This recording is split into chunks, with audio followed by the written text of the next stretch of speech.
Que veut nous dire la liturgie à travers cette messe des rameaux?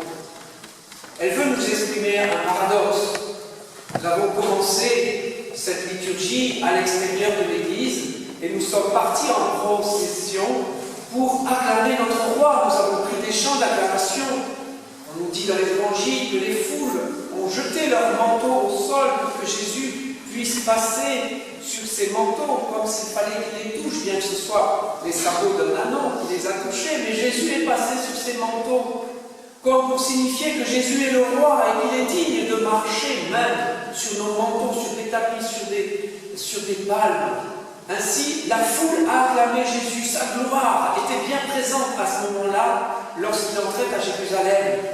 Et voilà qu'une fois entré dans la Jérusalem de cette église, nous nous retrouvons devant ce paradoxe. Lui, le glorieux, lui, le tout-puissant, acclamé par les foules, se retrouve maintenant crucifié, nu sur cette croix. C'est ce que nous venons d'entendre dans cet évangile. Quel paradoxe! Pourquoi la gloire et puis la croix? Devons-nous être en vérité avec nous-mêmes? La gloire est-elle la croix? Non, nous le savons. La croix n'est que le moyen par lequel le Christ entre dans la gloire. Et voilà bien la signification de cette liturgie d'aujourd'hui. Passer de la gloire à la croix ne suffit pas. Nous savons ce qui va arriver par la suite. Nous savons qu'il va ressusciter, comme nous le dit cet évangile dans lequel les femmes se préparent déjà à les tombeaux qu'elles trouveront ouverts. Oui, le Christ va bientôt ressusciter. Mais à travers cette liturgie d'aujourd'hui, nous comprenons quelque chose de très profond pour chacun de nous personnellement. Dieu, un jour, est entré dans la gloire dans notre vie, ne serait-ce que parce qu'il nous a donné la vie. Dieu vit en nous dans sa gloire et dans toute sa puissance. Nous sommes finalement cette Jérusalem dans laquelle Dieu est vraiment présent, en Jésus-Christ, dans laquelle Dieu fait des miracles. Et chaque jour, nous constatons ce que fait Jésus dans notre vie et tout le bonheur qu'il peut nous apporter dans les éclaircies que nous entrevoyons parfois dans la galère, dans la vallée de larmes de cette vie. Et en même temps, Jésus veut nous manifester sa gloire d'une autre manière, à travers les épreuves que nous passons.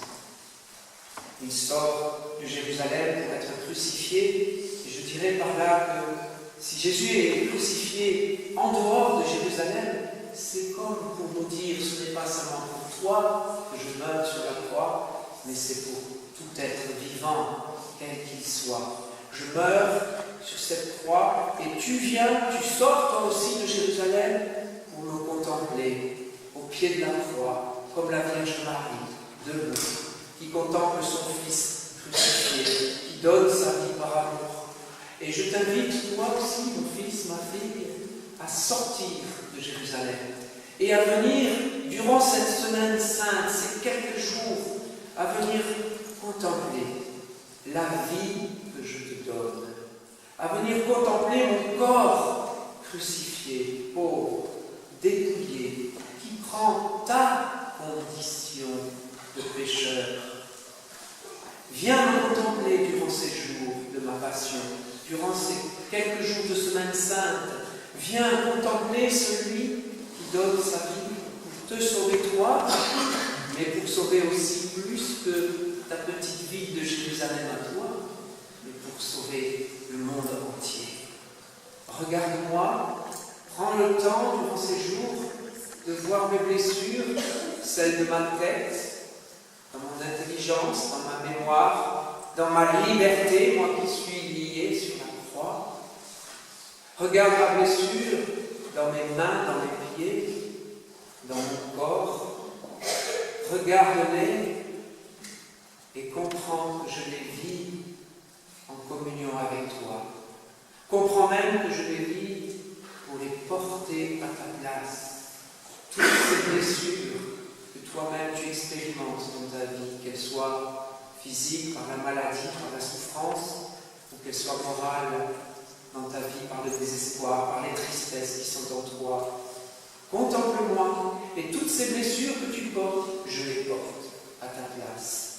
Voilà ce que veut nous dire aujourd'hui Jésus à travers cette liturgie, sachant que bientôt ma gloire va se manifester. Bientôt la joie du ciel m'habitera et pourra ainsi habiter. Donc